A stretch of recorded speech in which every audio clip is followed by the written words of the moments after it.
Hey everyone, it is that house guy Nathan Graham with What is Real Estate Education and Training. Today we're doing a very particular live stream, something a little bit different that I wanted to share out. I heard about this fantastic program to get into investing. So before I explain it, I'm going to invite Matt O'Rourke from Green Birch Mortgages to come on and talk to us a bit and make sure I got that information right. So there, I can see you, Matt. I have to take it down a banner. You can tell I'm getting used to all this technology. Banners stay up and all the rest. So how you doing, man? Excellent. Thanks. Appreciate you having me. Yeah, for sure. So you're with is it Green Birch Mortgages? Am I saying that correct? Green Birch Capital. Green Birch Capital. Okay. So I took a seminar a while back, and Matt was the guy to talk to about this. I learned about a program called MLI Select. And MLI Select allows you to purchase multiple investment properties for 5% down. So 5 or more doors for 5% down, amortized over 50 years. And so I think the best way to dive into it is, Matt, if you can, in your words, just explain this program to us that CMHC has brought to the table. Yeah, absolutely. So CMHC's had mortgage insurance for multifamily product for decades. The MLI Select program was launched in March 2022. It was really designed to help stimulate as much net new rental housing construction across the country as possible. So what the program did is the standard CMHC rental housing insurance would allow for, in theory, up to 85% leverage with a 40-year amortization. What the Select program does is allows for up to 95% leverage over a 50-year amortization, provided that a property meets one or a combination of 3 social outcomes. So it could be either affordability, energy efficiency, or accessibility. And essentially, each property will generate a certain number of points depending on the magnitude of commitment to each one of those social outcomes. So you can have properties that are purely based on affordability, or it could be a mix of affordability and energy efficiency. It somewhat depends property by property, what sort of the most efficient collection of points is for a CMHC application. Right. Okay. So we'll start from the beginning, kind of just pick this apart to make sure that we really understand it. So explain to me the 5 or more doors. As I understand it, it can be in one property. It could be over 5 properties. If you wanted 10 doors, you could have 10 doors. It's as long as the properties, if it's multiple properties, are adjacent to each other. So I'll let you explain what's the criteria for the number of doors and the type of properties that we're looking at. Absolutely. So I guess a few things. So CMHC requires that there's 5 self-contained units or more to qualify for multifamily insurance. So that could be a 5-plex in a single building, or could be like a 30-story apartment building. One of the areas of interest for a lot of investors have been assemblies of either townhouses or single-family homes where you have, I'd say, especially in Calgary and Edmonton, you've got blanket zoning that allows for legal secondary suites. So if you've got, say, like 3 townhouses with legally separated upper and lower units, that can qualify as a 6-plex for CMHC financing purposes. Those lots, though, do have to be contiguous. So it would have to be 3 doors in a row. And I want to make clear, this would be for freehold product. There's a bit of nuance if it's condominiumized. If it's condominiumized, a purchaser would have to have control of the entire condo corp. So depending on how a particular site was zoned, there's a bit of nuance there. But generally speaking, if you're looking at either new suburban or new infill type construction with 3, 4, even 10 units, as long as they're all contiguous, they can qualify, provided that there's 5 or more doors. Awesome. Okay, so that qualifies the building. Now, and obviously we say 5% down. To have, say, $1.9 or $2 million in mortgage amount feels like a lot. How do they qualify the individual to be able to purchase these units side by side? So what qualifications are they looking for there? 2 key components. One is the property itself. So for this kind of an investment financing, the income stream is tied to the property itself, not so much the earnings of the individual or group of individuals looking to actually purchase the property. So really what we're looking for is a good understanding of how much net income a property is going to generate. So top line revenue, less operating expenses, how much is left to cover principal and interest obligations. That really dictates valuation for the property as well as how much debt it can service. So a property can qualify for up to 95%. However, it must meet a 1.1 time minimum debt service coverage ratio to qualify. So Okay. there is some nuance property by property in terms of whether or not a particular site will qualify for 95% leverage or not. It's also hugely sensitive to interest rates.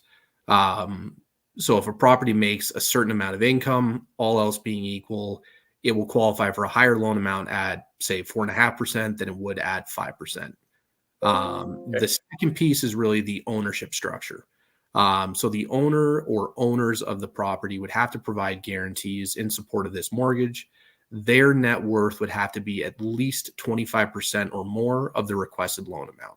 So if we're talking about a $2 million mortgage, we would have to have, clear substantiated net worth from the owners of at least 500,000 or more to qualify. Okay. So as long as I have, so in my particular case, let's say this was for myself. I own a property. Let's just say my property evaluates at 1.3 million. I have currently a $700,000 mortgage on it, and I had an extra 150,000 to put down.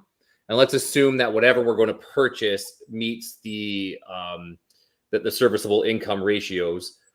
I could potentially be looking at 2 to 2.5 million under those circumstances. Correct. Yeah. So if you had, let's call it 700,000 in net worth, 750,000 in net worth, you could qualify in theory up to about a $3 million mortgage.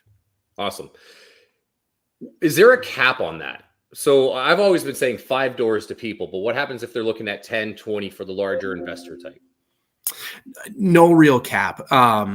Basically, CMHC provides insurance for, individual purchasers or, single companies that are taking down their first 5-plex or 6-plex.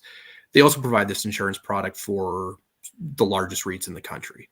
Once a ownership group hits 300 million in CMHC insured mortgages, CMHC is going to launch into what they would call like a large borrower review, which is basically like a next level set of due diligence to ensure that the portfolio of that ownership group is at or above certain standards to qualify for additional financing above that level. Okay. I had a question. I just literally lost it. As I was talking to you. So we talked, and you and I talked prior to this, and I want to explain this too. So let's say I was a parent. I am a parent, but my daughter is not buying a house. She's 4. But let's say I had a 25-year-old child that was about to go to university. And as a parent, I want to go and I could invest in these 5 units. Can any at all be owner occupied to be able to help out the child? Is it designed just for investors, or how does that work on that side? It's a great question. And to be honest, there's probably a little bit of nuance case by case, and we can kind of flush that out a bit more. But generally, I think you can have one owner occupied unit. I think we just need to show that there is, a particular reason why a family member, whether it's a parent or child, whatever the case may be, that needs rental accommodation in that particular area.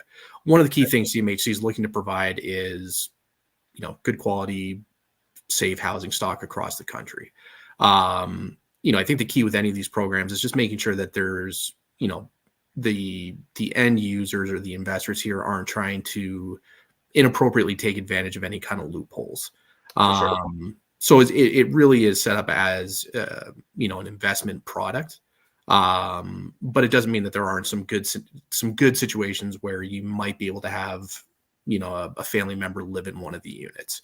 Right. What I would say is if you're pursuing affordability as the social outcome, I don't think, just optically and practically, it would look good to try and have a family member or a non-arm's length tenant be the beneficiary of a more affordable rent than, say, a market unit.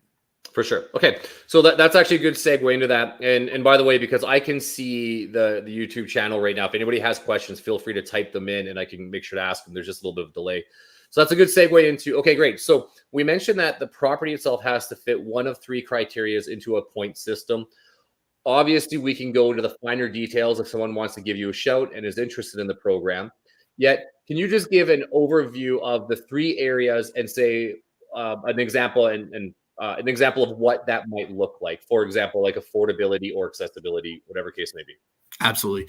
So for affordability, CMHC's definition of affordability is having rents that are at or below 30% of the median renter income for a particular city. So in Calgary, an affordable rent would be $1,737 a month or less. In Edmonton, it'd be $1,665 a month or less. So basically, it's Stats Canada data that's available through CMHC's website. And then it's having a certain percentage of the units at or below those rent levels. One key detail here is, if you and I decide to team up and buy, say, like a 1980s era building, if it's existing stock, you'd have to have 80% of the units be affordable to get maximum points through the program. If it's new construction, 25% of the units have to be affordable. So that incentive is really there, again, tying back to the spirit of the program, to try and stimulate as much net new construction of rental product as possible across the country. So that's the affordability piece. Okay. And essentially, the more units you make affordable, the more points you get. For energy efficiency, it's based on taking either an existing building and improving its energy efficiency and reducing greenhouse gas emissions by a certain amount. So a 40% improvement in energy efficiency and a 40% reduction in greenhouse gas emissions would qualify for maximum points through energy efficiency. If it's new construction, the building has to exceed the building code by, again, those same kind of metrics. So a 40% improvement in efficiency and greenhouse gas reduction. Accessibility, again, basically would be having a certain number of accessible features within a certain percentage of the units to qualify for a certain number of points. So that could be, barrier-free doors, showers or bathroom features that are on grade, lowered kitchen cabinets, those types of features. Again, the more units that have those features, the more points that can qualify. And again, you can combine two or all three social outcomes to obtain points. Okay, so like for example, if I had a newer building with say 15 or 20% of it was say more affordable income, yet it had a combination of a more efficient with greenhouse gases or accessibility, combining those together is what could make that work. Correct. Yeah. Okay, perfect. So a couple of examples that I was given, and I'll throw them past you just to kind of confirm, is one example was a gentleman who bought 4 townhouses from a builder in a row, converted 2 of the basements into legal units. And I think that's very important to point out. We're talking about legal units, not just a kitchen in the basement. Absolutely. Converted the 2 into legal units. So that was 6 total doors. This was in Calgary where he did this. Okay. And roughly it was about 2.3 million in mortgage costs. He put down roughly 120 or 130-ish thousand. And where the carrying costs were is it cost him about 9,000 a month to carry, yet he was generating roughly 14,000 a month in income from the property. Okay. And I guess what I want to throw past that scenario is, Matt, in your experience, is that a common type scenario? Are those numbers extremely good? Generalized, I know it's hard with market conditions, but generalized. Or is that like, long story short, I guess what we're beginning to see, because you're amortizing over 50 years, we are beginning to see cheaper monthly carrying costs to help with the cap rates on the unit.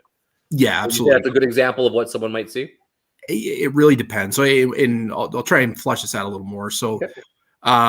Especially for newer construction, like what CMHC will do and what most appraisers will do is look at sort of an average for certain operating expenses. So I'll use repair and maintenance as an example.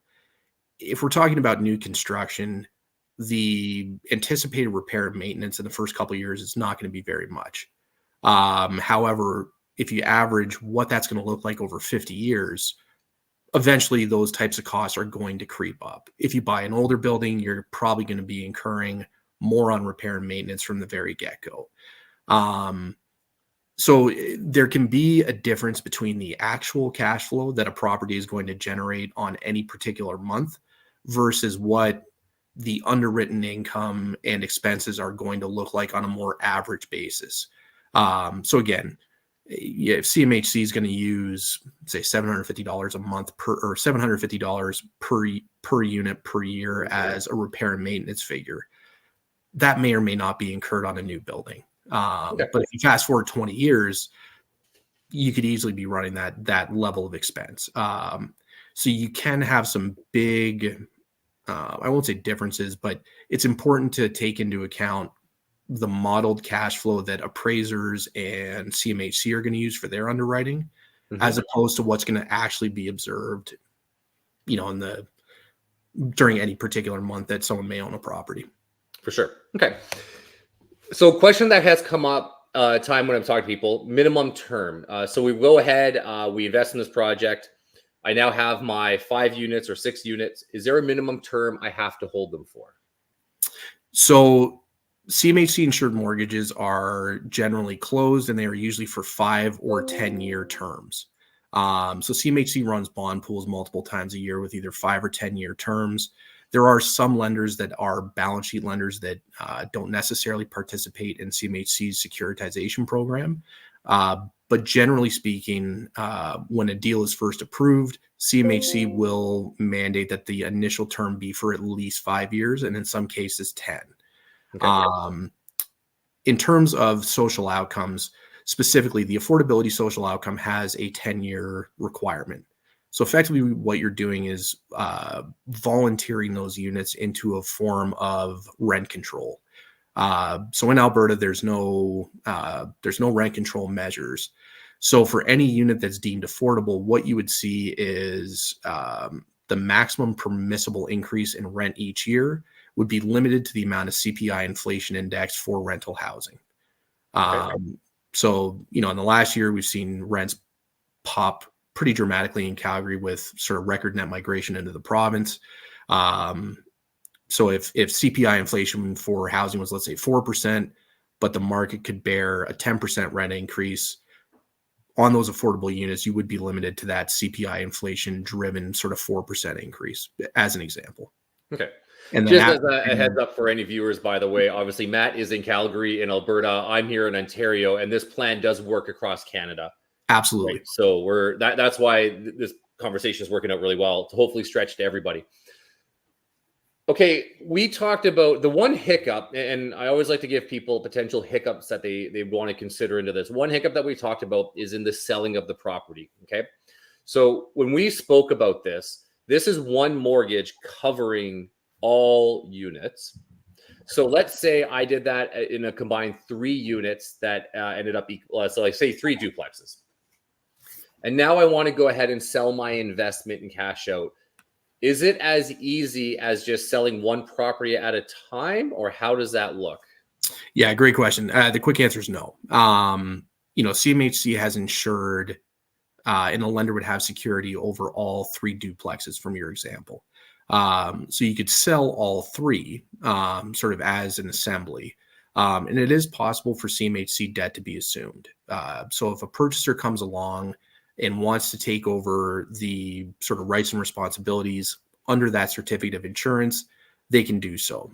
You'd have to apply to CMHC, obtain their approval, and then also get the approval of whoever the particular lender is on that specific site.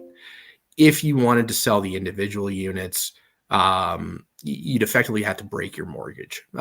So the amount that's outstanding on that would have to be repaid in full, in one day. So effectively, say, ABC lender is provided a $2 million mortgage.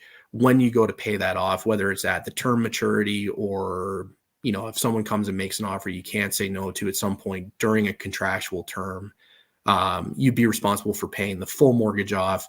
And if it's before term maturity, there would be, a prepayment penalty associated with that. Right. So one reason why I really wanted to touch on this one is I had a conversation with someone the other day, and they're talking about, well, as far as year-to-year cash flow goes, what would be a better investment between this and flipping? And I get the impression that you are looking at this as a long-term investment. This is Correct. not something you're looking to flip in a year or two. This is something that if you're getting into it, you want to get into for a good period of time. Exactly. This program in no way, shape, or form is designed for sort of build and flip. It's really meant to try and incentivize the construction of as much new rental housing as possible, with those social outcomes, and to have that be long-term supply that's added to the national stock. Okay. And then the last question before some final thoughts on how to get a hold of you. Multiple buyers. So if we wanted to make a huge project, and let's say I had 3 or 4 people or an organization that was interested in this sort, can we use multiple buyers, everybody chipping into a pool? Is there a limit on the amount of people into it? How does that look? Yeah, great question. So you can really have, I would say, I won't say any ownership structure, but generally speaking, like if you came together with a group of investors and wanted to take down a larger portfolio or multiple portfolios, you can certainly do so. And again, I'd use the example, this program works for, individual investors, and it's also being used by REITs. So anywhere in between those two structures in terms of how people are raising equity and structuring themselves is possible to get approved. One key thing is when we submit an application to CMHC, we have to show exactly what the ownership structure is going to be. Essentially, what that allows for is for CMHC to determine what security structure they need to align with what the ownership structure is going to be.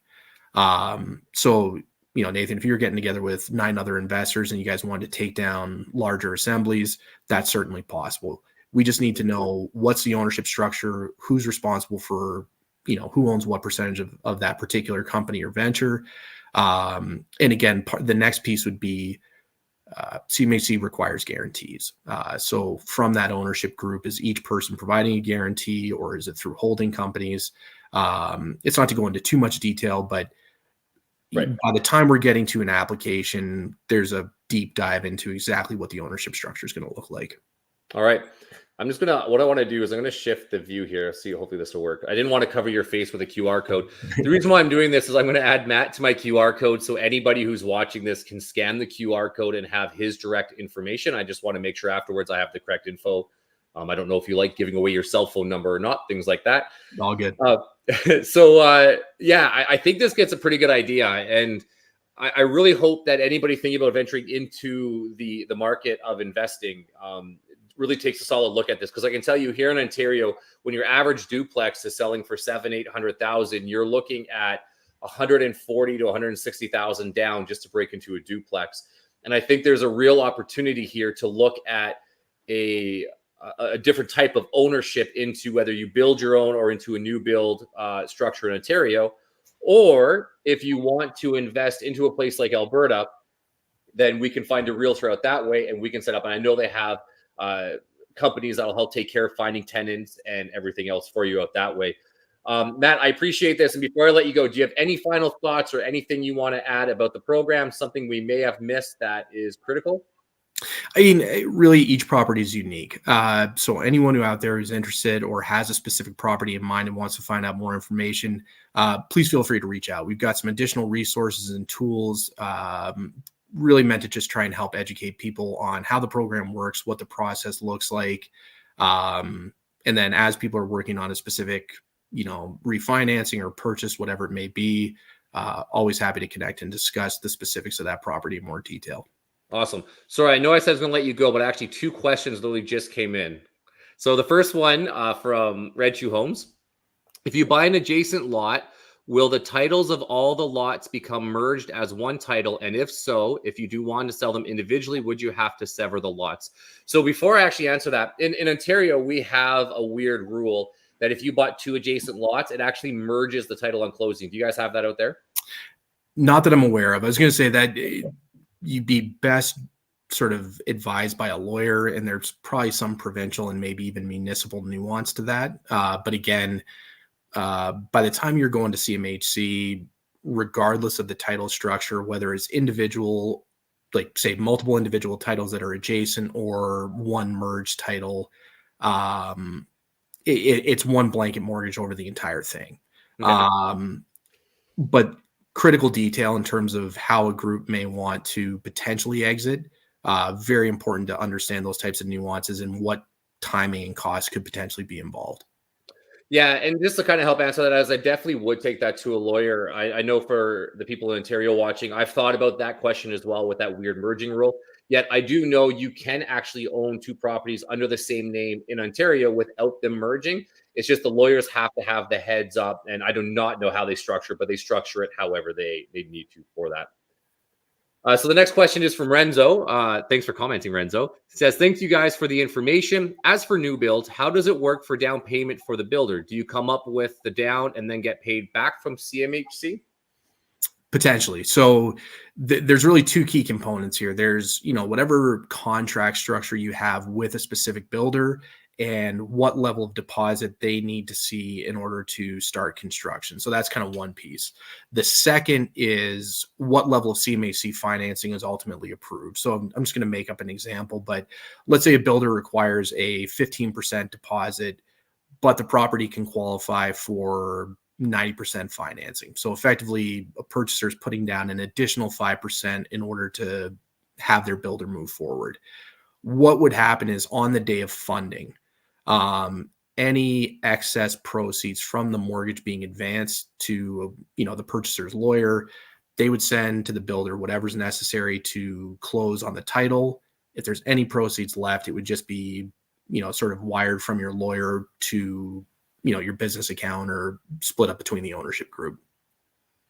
Yeah, and we actually had this same example about best use practice for this program. And another example that came up is if you bought a lot that was, say, roughly 55 by 130, and you decided to build a quadplex with 2 basement apartments, so 6 doors, you're obviously purchasing the property. You're putting down all the money towards building the home.